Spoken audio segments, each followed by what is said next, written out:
Bonjour à toutes, bonjour à tous. Alors, titre de la vidéo d'aujourd'hui, ça va être l'alimentation, point de départ. Pour ma première vidéo qui concerne directement l'alimentation, j'ai hésité, donc on va essayer d'avoir un bon point de départ justement, avant de commencer à parler des quantités, de la qualité, du type de nutriments. On va essayer d'avoir des bases claires et simples qui seront compréhensibles de tout le monde. Donc, en très simplifié, votre corps, il a besoin de deux gros carburants. Le premier, ça va être l'oxygène et le glucose. Ok. Petite parenthèse pour le glucose, je ne parle pas du sucre type glucose, fructose, saccharose et tous les trucs qui sont en ose qui concernent le sucre justement. Il faut juste bien comprendre que tout ce qu'on va manger va être transformé et stocké par notre corps, et le cerveau va se servir de ce fameux glucose entre guillemets corporel. Donc la base à retenir, c'est que vous allez manger sous trois formes principales, sous forme gazeuse, sous forme liquide et sous forme solide. Votre alimentation gazeuse, il y en a peut-être qui vont me dire mais je mange pas de gazeux, qu'est-ce qui m'explique? Elle est simple, c'est l'oxygène que vous respirez. Ok. Pour en prendre conscience vraiment, il suffit de se rappeler que 3 minutes sans air, votre cerveau il s'éteint. Donc déjà je pense que ça, tout le monde est d'accord. Et on mange beaucoup gazeux, et pour savoir quelle quantité on mange, le calcul est relativement simple. Bon là, il est un peu chelou, mais il est très simple. C'est votre volume pulmonaire, il est entre 4 à 5 litres d'air pour un adulte normal, sauf si vous faites de l'apnée, où là vous pouvez doubler votre volume pulmonaire entre 8 et 9 litres, donc on va rester sur la moyenne de 4 à 5 litres de volume pulmonaire par adulte. Ok. De ça, bien sûr, on va enlever un tiers de ce volume parce qu'il y a toujours du dioxyde qui sert à rien, donc on ne s'en sert pas pour respirer. Donc on le retire et on multiplie ça par notre rythme cardiaque qui est aux alentours entre 60 et 80 pulsations par minute, d'accord, dans une journée. Je vous épargne le calcul un peu compliqué. Et on obtient une consommation d'environ, j'ai fait le calcul, d'environ 20 millilitres d'air minimum par jour.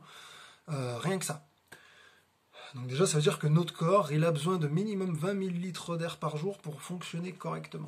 Donc en termes d'alimentation, ce serait bien de s'intéresser au côté gazeux. Maintenant, la question qu'on va se poser justement dans cette vidéo, donc deux grosses questions. La première, c'est est-il préférable de manger liquide ou de manger solide? Et à quel moment il est judicieux de faire un choix entre les deux? Du coup, je vais faire une illustration. Le fruit que je vais vous présenter, c'est pas important. C'est juste pour vous présenter, pour faire une illustration, que ce soit bien compréhensible la différence entre les deux. Donc, d'un côté, on a un verre de jus d'orange où j'ai 3 oranges, ok. Et de l'autre côté, j'ai 3 oranges sous forme solide et donc sous forme liquide. J'ai les mêmes quantités des deux côtés. Ok. Maintenant, on va parler du liquide en premier. Déjà, ce qu'on se constate, c'est que ça va être très facile de l'assimiler, on le boit, ce sera beaucoup plus facile d'assimiler ça, ok, en 2-3 gorgées, on n'aura pas la satiété, que de manger 3 oranges d'affilée de côté solide, ok. Donc ça montre bien qu'on a une facilité à assimiler ce qui est liquide beaucoup plus grande que ce qui est solide. Ça a des avantages, ça a des inconvénients. Donc les avantages, on va dire, au niveau liquide, ça va être d'apporter plus de nutriments au corps. Donc c'est idéal quand on a des carences en vitamines, en minéraux et compagnie.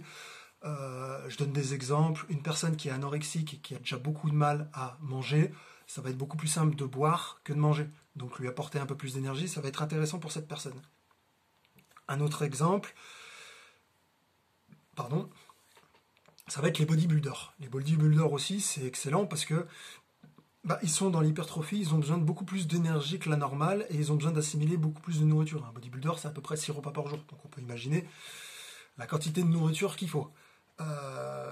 Donc l'avantage du liquide, c'est que la digestion, elle va se faire très rapidement et on va pouvoir assimiler énormément d'énergie en faisant comme ça. Donc ça peut avoir des intérêts au niveau de la santé, et au niveau des problèmes de santé ou d'objectifs physiques qu'on veut avoir.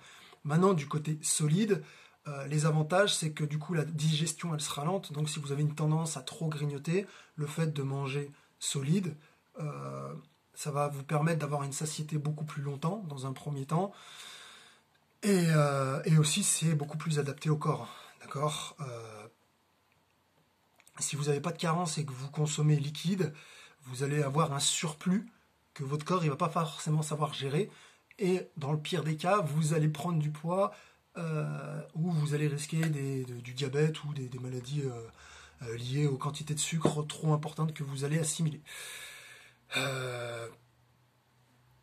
Donc aussi, il faut prendre en compte la petite soupe le soir avant d'aller se coucher. Je suis pas sûr que ce soit une très bonne idée à prendre en compte en fonction des situations, mais souvent, il y a des gens, quand ils se disent « Allez, j'ai envie de perdre du poids et compagnie », et bah tiens, je vais manger une soupe, il y a moins de nutriments. Je suis pas sûr et certain que ce soit la meilleure idée possible.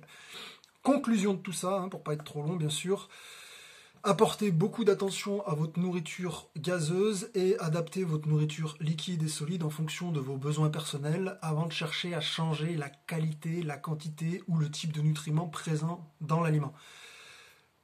Je compte sur toi pour partager cette vidéo et bien sûr à prendre soin de ta santé. A plus.